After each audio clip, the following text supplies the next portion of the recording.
y'all get a mic check already? Yes. Okay.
It was entertaining. Was it break? It was entertaining. At one, we saw that. That was very good. Yeah. It's so there's James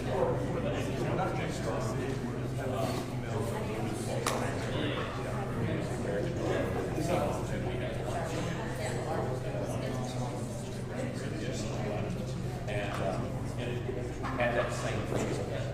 So it's all over. F1 had a more sports comedy, drama comedy, whereas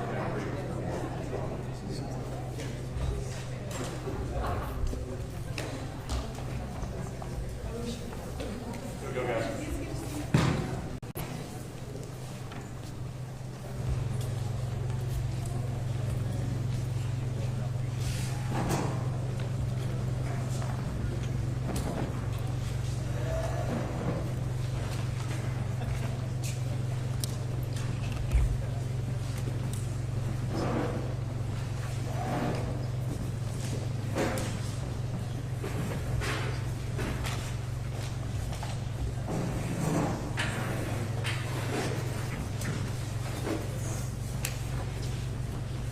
Thank everybody for being with us here today, and especially want to thank those who were just involved in briefing me on giving me an update about the travesty and challenges this area, this region are dealing with, as well as all the first responders in the room behind me and what they've been doing to prioritize saving lives.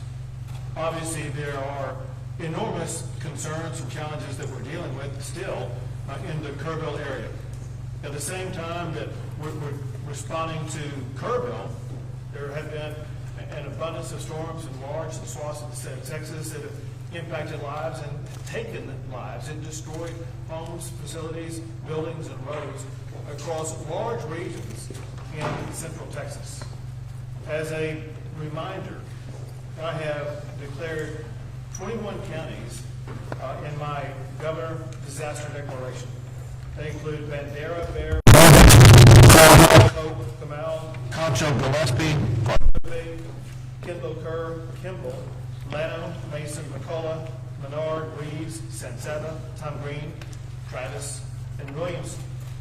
And that disaster declaration emphasizes the role that the state of Texas is going to play in each of those counties that are going through these enormous challenges. On top of that, I have to tell you new news, and that is because of weather that is going to be taking place today and overnight, and maybe tomorrow. There are additional communities that need to be aware they're going to be facing challenges of their own. They include areas surrounding the communities of Uvalde, Del Rio, and Concan. And the state is already deploying resources in those regions to help them get prepared. We'll be working with local officials in those regions just as we have in these other regions. And in those regions, as well as in Travis and Williamson County, as well as in Kerr County, job number one is always saving lives, protecting lives, and finding those who have lost their lives.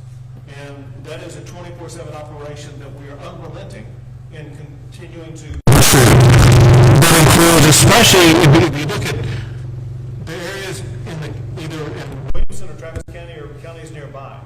If you saw the rushing waters over the past 24 hours, you know that there were an extraordinary number of people that had to be rescued.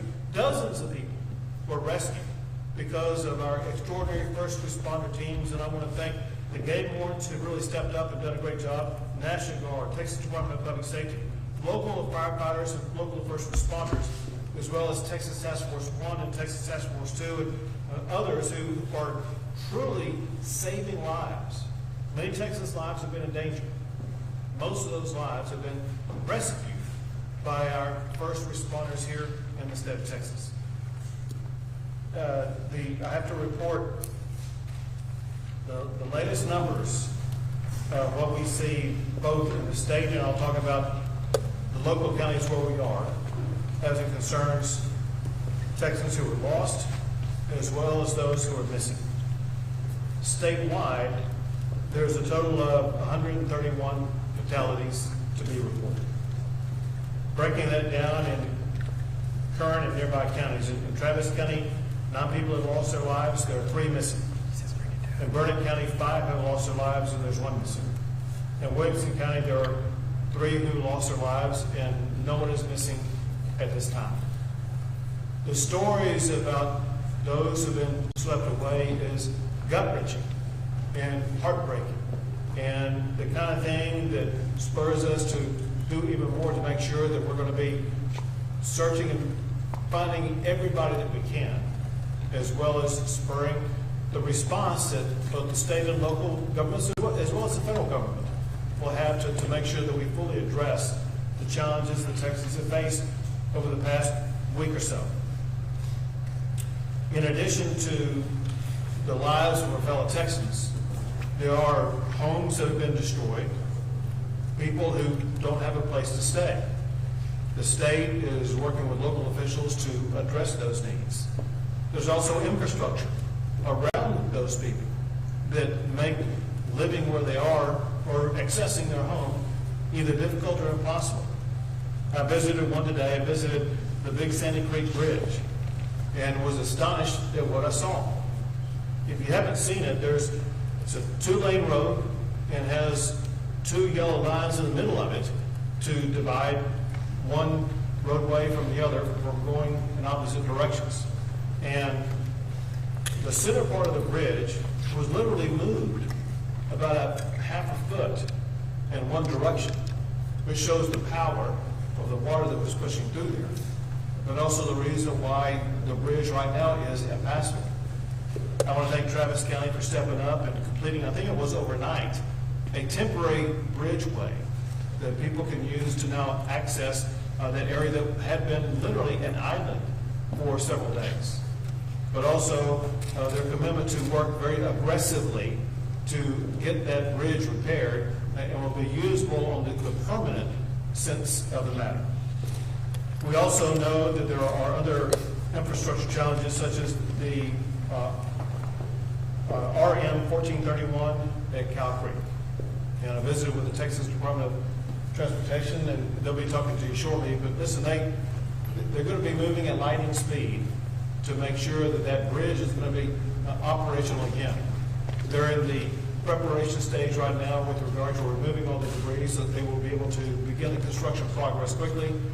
They're in the process of accepting bids, and I think, and it'll be announced here shortly, but announcing who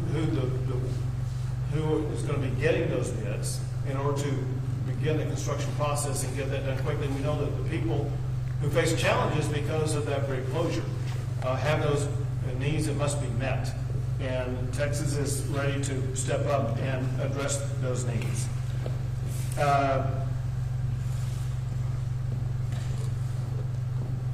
Let me just add this. All of America has their eyes on what's going on in Texas. And Americans are praying, caring for, and helping our state so much. It's just unbelievable. But quite literally, half of the states of the United States are providing resources to help Texans either deal with those who are missing, help rebuild, whatever the need is. And I want to read off the states, the 25 states that are assisting Texas right now: Alabama, Arizona, Arkansas, California, Connecticut, Florida, Illinois, Indiana, Kansas, Louisiana, Maine, Michigan, Minnesota, Nebraska, New Jersey, New York, North Carolina, North Dakota, Ohio, Oklahoma, Oregon, South Carolina, Tennessee, Virginia, and Wisconsin. You can see one thing that's quite obvious, and that is, it doesn't matter if they're a red state or a blue state. They are fellow Americans, and when times get tough, Americans come together. That is even more true as it concerns Texas. This has been an extraordinarily challenging time, if not the most extraordinarily challenging time that Texans have faced. And in typical Texas fashion, Texans have united, come together. And as I was visiting the Big Sandy Creek Bridge area, there was a young man who lived in what had been a marooned area. And he said, you know, at times like this, we are community. And everybody comes together and supports each other. And that's exactly what I see across the entire state. I'm proud of our fellow Texans, proud of our fellow Americans, for the way they've all leaned into this to ensure that we as a state, we as a people, are going to be able to respond to this and deal with this as rapidly as possible. Now I want to turn things over to Director Williams with the Texas Department of Transportation. Thank you, Governor. As you mentioned, our efforts here in the Central Texas area now are primarily focused on the rebuilding of the bridge at Cow Creek and RM 1431. Throughout this event, for the past few weeks, we've been supporting the efforts to repair and replace roads that have been damaged in Williamson, Travis County, Vernon counties. The one remaining section that we're focused on is the bridge at Cow Creek. On the Monday after the bridge washed out on a Saturday morning, we had contractors in place with heavy equipment that were beginning the work of removing the debris from that bridge that was completely destroyed. And so that process is continuing as we speak. In addition, our bridge teams with the Austin District of the Texas Department of Transportation have been working literally 24/7 to design a new bridge to replace that bridge that was washed out. We've also been working with members of the Federal Highway Administration that were on site with us this past Monday as well to review that damage. We've released those bids to contractors now that we have a complete design in hand. We expect to have bids back from those contractors on Wednesday of this week. And then after we award that contract, we will begin the process of transitioning from the debris removal contract that is still out there with a lot of heavy equipment today to the construction work on the new bridge. We're targeting a 60-day construction period for that bridge with some significant incentives to work to reduce the time frame for the replacement of that bridge by at least 20 days if we can. And so we know that that's a very significantly important bridge. It's an important travel corridor between Marble Falls, Lago Vista, and Cedar Park. A lot of people commute back and forth. The school year will be coming up soon. We have some students that attend Marble Falls ISD that live on the east side of that bridge, so we need to be able to have plans in place to accommodate them. We're working with the school district on that as well. Overall, though, we've made some significant progress statewide. We're continuing, Governor, as you know, to work in the Kerrville Hunt area on State Highway 39 and Ranch Road 1340 to repair and replace the bridges and the roads that were damaged there. We did, as you also spoke about, experience some flooding and some additional damage just in the past couple of days. And we had road impacts. We had 49 roads that were impacted. Over the past 24 hours, 37 of those were closed due to high water, and some of those were damaged. But we're going to be able to get those turned around and replaced and repaired relatively quickly, and hopefully the water will go down and we'll get a break from the rain. So thank you for the briefing. Thank you very much. Now, Lieutenant Colonel Baker. Thank you, Governor. Ben Baker, Lieutenant Colonel, Texas Game Wardens.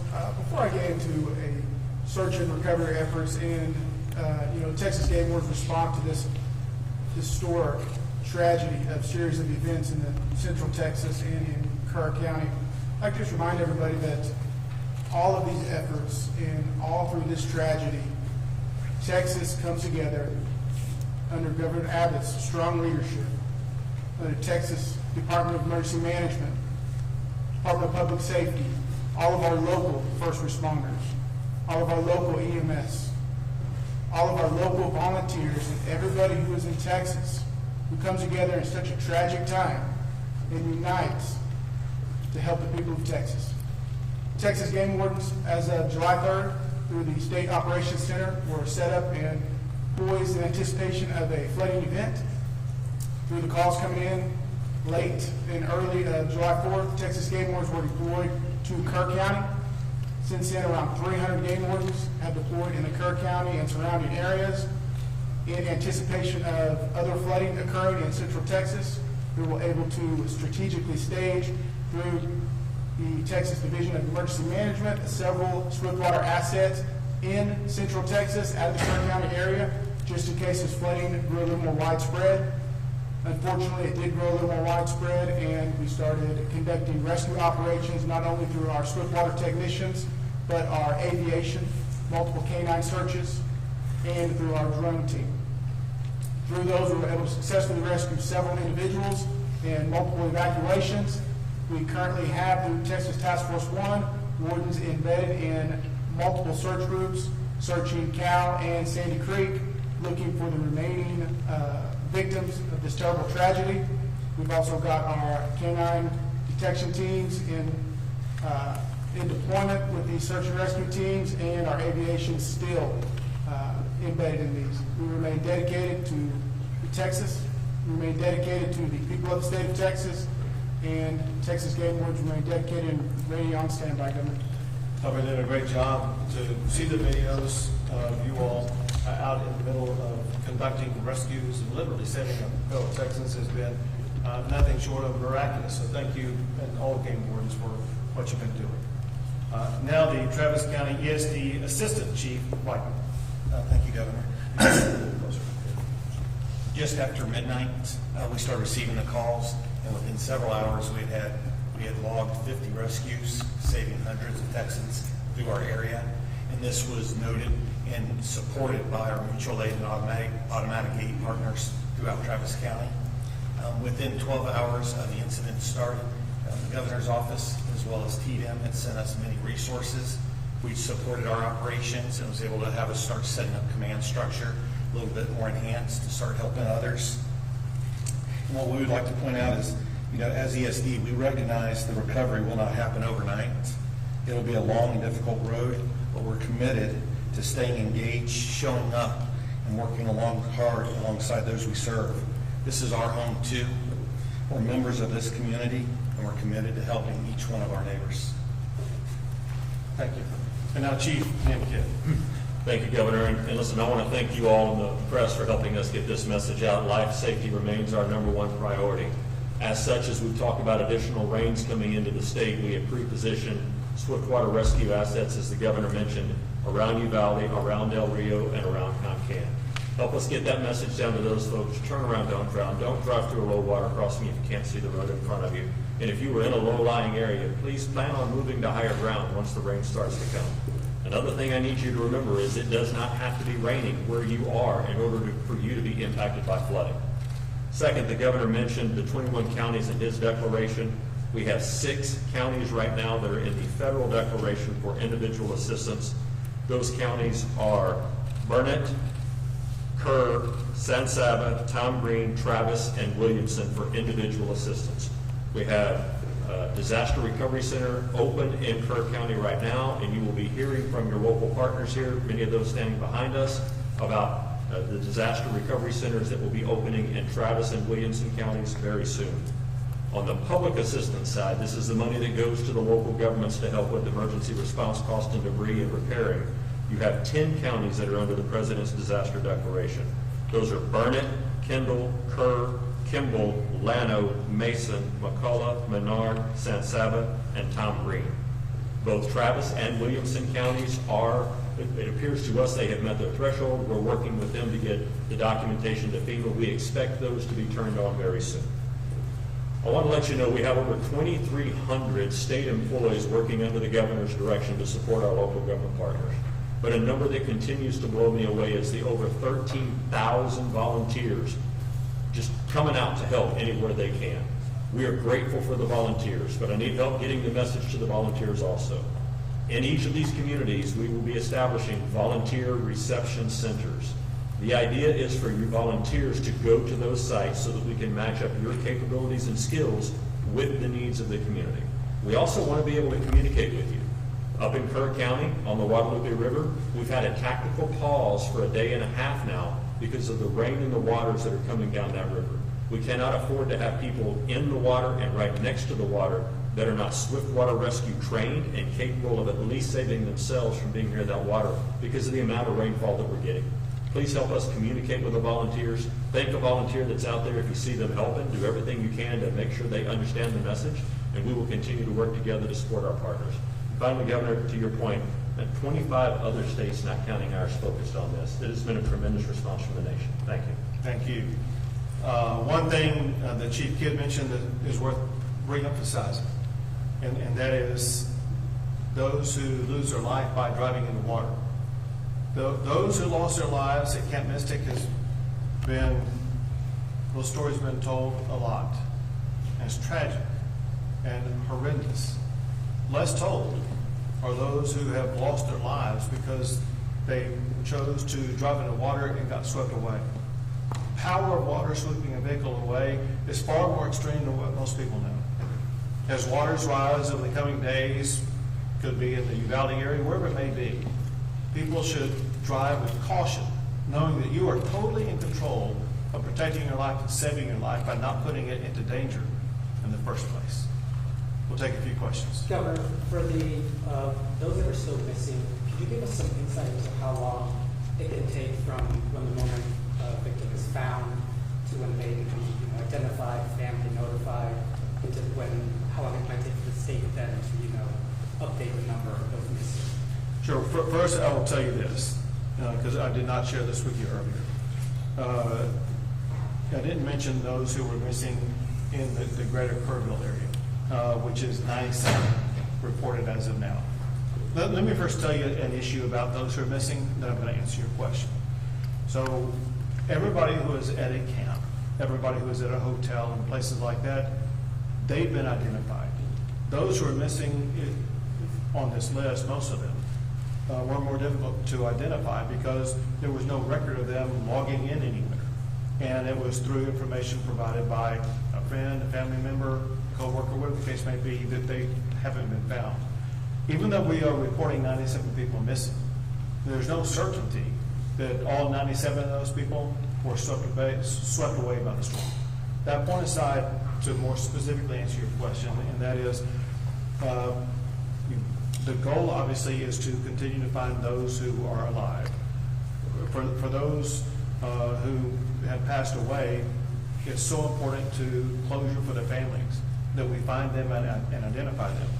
Sometimes it does require using DNA testing to identify who they are and identify who their family is, to make sure that we connect appropriately and correctly the family member with the person who lost their lives. And so sometimes that takes a few days to complete that process. Governor, given, understandably so, that Kirk County, the damage that they sustained, they received a lot of attention, especially federal assistance. But what about here in Travis County? They were added late kind of to that declaration. What was that process like to try to get them added to be able to receive federal assistance? Sure. So it is truly a mathematical construct that Chief Kidd has mastered. I'm going to have him answer that question in general, but also for Travis County. So great question, and thank you for that. Two parts to it. One is the governor's declaration. There was no delay in getting these counties on the governor's declaration once we knew that they were in the target area. That's part one. Part two is the individual assistance for both of these counties, which is the money that goes and is made available to homeowners and renters, is already turned on in these counties as well. What we're working through right now is the public assistance, and that is a mathematical equation, as the governor said, based on the population of a county and the amount of damage that FEMA can certify in that county. The less populated counties have a much smaller threshold, $500,000, $600,000, versus millions of dollars for these two populated counties. I am confident both counties have met their threshold, and I would bet by today or tomorrow we get answers back on these counties. I also want to say that does not delay any of the work that's going on. Waiting for those federal declarations to come in does not slow down rescue, does not slow down search, does not slow down additional law enforcement or additional fire protection or emergency medical services, nor has it been slowing down the debris removal, getting roads and driveways opened up. So don't mix the declaration with the response, please. Thank you for the question. Governor, have you seen any backlog at medical examiners' offices, and if so, is there any work being done to sort of ease the burden on folks? So I'll tell you this, the medical examiner's offices have been working pretty well and pretty timely. There was a backlog and there were challenges because of local JPs in Kirk County that were slowing things down, holding things up, and it required pressure from the state and others to make sure that they began to expedite that process. When a life is lost, that family wants access to their loved one as quickly as possible. It was inexcusable for some local JPs to slow that process down. But as far as medical examiners are concerned, I've heard no complaints about the speed with which they're working. Governor, when you were at the Big Sandy Creek meeting and talking to people there, a lot of them were frustrated. They, of course, wanted help to come the day before. What was the feel that you got in talking to those people, and did you feel that they heard you, and did you hear them? So I met with, I don't know how many people, more than a dozen. And the first impression and the strongest impression I got was one of gratitude. They were happy that we were there, happy with everything we were doing. They were grateful for the temporary bridge that had been built. The other way to describe it is unity. They were unified. It was those people who lived there. They came up and said, listen, we're a community. We're Texas strong. We're hanging together. And they're neighbor helping neighbor. And so I was impressed once again with the strength and commitment and moral clarity of our fellow Texans for uniting at a time as tough as this is. And a follow-up to this, and it builds on what Chief was talking about, and Assistant Chief over here. The response from other states has been amazing. We've got teams that are now picking up the load, letting the local guys get back to the basic service. It's not necessarily basic, it's still important service. How important is having this heavy lifting going on from all these other states? So these guys here, Travis County ESD 1 being one of them, getting back to basic services. Everything all these other states is doing is extremely important. If I could say that one was more important than another, it would be what they are all doing in search and rescue operations. As Chief Kidd noted, our number one goal is protecting lives and finding lives. When I was at Big Sandy Creek, I met with search and rescue teams from Florida who were there in the water, working all day long to locate anybody they can find. That requires heavy volume. It requires manpower, walking every inch of it could be a creek, a river, whatever the case may be, to ensure that they are scouring every inch of earth in the state of Texas where a body could be found. and is benefited or aided by search dogs. And whenever we've had dog teams that have flown in from other states across the entire country. And so the response that we've been able to provide, especially as it concerns search and rescue operations, has been magnified many times over because of these teams who have stepped in from other states and given us the extra manpower as well as other resources to make sure we're better capable and quicker at taking on that task. Governor, do you have the current number of how many are missing in Kerr County? It was reported earlier that it was around 160 people, and you said that 97 were missing in the greater Kerrville area. Do you have a current number in regards to how many are missing in the county? Yeah, I'm going to give you the number. So the number I read to you was given to me by Chief Nim Kidd, and he was on the phone before we came in here, and I'll let him explain this number. Okay, thank you. So the number that we got from the Texas Department of Public Safety is 97 missing from the Guadalupe River flooding. That does not count the numbers that the governor read to you from the 3 counties that were here earlier. I think that'll put the total statewide at about 101 total, if I have that right. What he means by Guadalupe River, there's most of those are in Kerr County. I think there has been some in Kendall County. Yes. Governor, you serve on President Trump's FEMA Review Council. How has this experience shaped your views on the future of FEMA should it be phased out? So one thing I think most, let's say, governors, most state officials, as well as the federal government could agree upon, and that is we needed improvements in FEMA. And it needed to be what I call right-sized so that it would be more nimble, quicker in the response, but also understanding that it's the locals who know what is best in responding to a disaster. And local is defined by these local communities, whether it be Leander or Travis County or Williamson County, whatever the case may be. They're the ones on the ground, and they know their communities far better than anybody else, and they know how to respond to their communities. And it's the state and federal government that work to provide them the additional resources they need to accomplish their goal. Here's the point. But by working on the reforms that we will work with FEMA and with the presidential team on, we're going to work to find ways to streamline the process, cut through all the red tape, to ensure that even when we do that, the monetary resources that we are receiving now that are much needed for things like having the emergency first responders or debris removal or search and rescue operations, those will still be funded, but we will have the ability to do it a whole lot faster, a whole lot quicker without waiting around for the federal government. Last question. Governor, with all due respect, I never hear from the flooding, but I did want to ask separately. Over the weekend, Secretary Pacino said that she's in talk with 5 GOP-led states to have state detention facilities for immigration purposes. I want to ask if Texas is in conversations to build or assist the federal government with immigration detention skyrocketing. So I haven't had a direct conversation with her. I do know that Texas has offered detention facilities. I've signed what's called a 287G law that was passed in the session that requires local jails to work with Homeland Security.